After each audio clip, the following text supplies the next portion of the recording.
جو ہیں اس وقت بدقسمتی تو یہ ہے, مجھے اس پہ بہت دکھ ہے کہ ہمارے ملک کی ججز کی جو مراعات ہے, پرک اینڈ پریویلیجز ہیں, اس میں پاکستان کی جوڈیشری تقریباً 10 ممالک جن کو پرکس اینڈ پریویلیجز ججز کو مراعات اور سہولیات ملتی ہے اس میں آتی ہیں, اور انصاف کی فراہمی میں ہماری جوڈیشری کا نمبر ہے 124واں. مجھے حیرت ہوتی ہے, یہ افسوس کی بات یہ ہے کہ ججز کی مراعات اور سہولیات میں پاکستان 5 اور 10 ممالک پہ ہے دنیا میں, اور انصاف کی فراہمی میں پاکستان 124ویں نمبر پہ ہیں. مسٹر چیئرمین, ہمارا جو ٹرانسپیرنسی انٹرنیشنل 2020 کی جو سروے ہے اس میں 180 ممالک میں ہماری جوڈیشری 120 نمبر پر آ گئی ہے, اور ہماری ججز کی تنخواہیں اتنی زیادہ ہیں کہ ایک جج کی پینشن جو ہیں وہ 6 اور 7 لاکھ ہیں. اور مجھے نیشنل بینک کے ایک بندے نے بتایا کہ جس دن کسی جج کی پینشن کی ادائیگی ہوتی ہے تو ہم باقی پینشن سے کہتے ہیں کہ آج چلے جائیں, آج باقیوں کو ادائیگی نہیں ہو سکتی. اتنی بڑی تعداد میں تو پینشن لیتے ہیں, لیکن انصاف کہاں ہے؟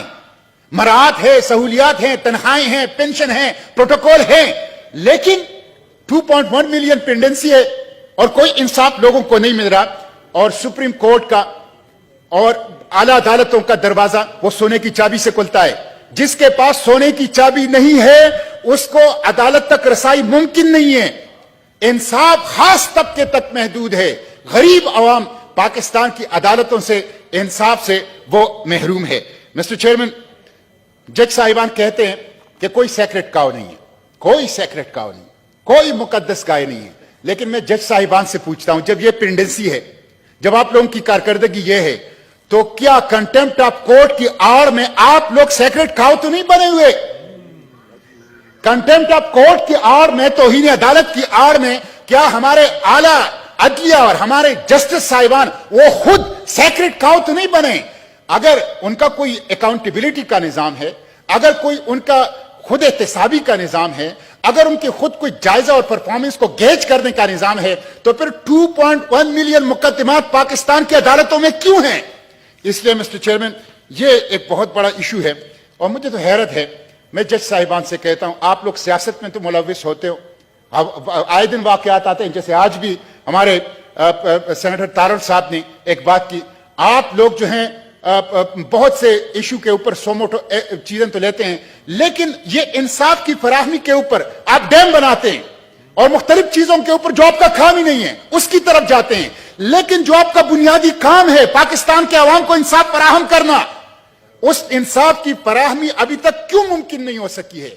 اور دن بدن پاکستان میں یہ پینڈنسی جو ہے وہ کیوں بڑھ رہا ہے؟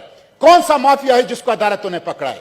آپ پاناما پیپرز کا, آپ پینڈورا پیپرز کا, آپ چینی مافیا کا, آپ پیٹرول مافیا کا, آپ اس طرح کی مافیاز کو دیکھیں, کون سا مافیا ہے جس کو ہمارے عدالتوں نے ایکسپوز کیا ہے, جن کے احتساب کیا ہے, اور جن کو جو ظلم انہوں نے عوام کے ساتھ کیا ہے ان کا ان کے ساتھ حساب کتاب ہوا ہے. اس لیے مسٹر چیئرمین, یہ ایک بہت بڑا ایشو ہے, اور ہمیں اس ہاؤس کو اس کے اوپر میں کچھ تجاویز بھی دیتا ہوں.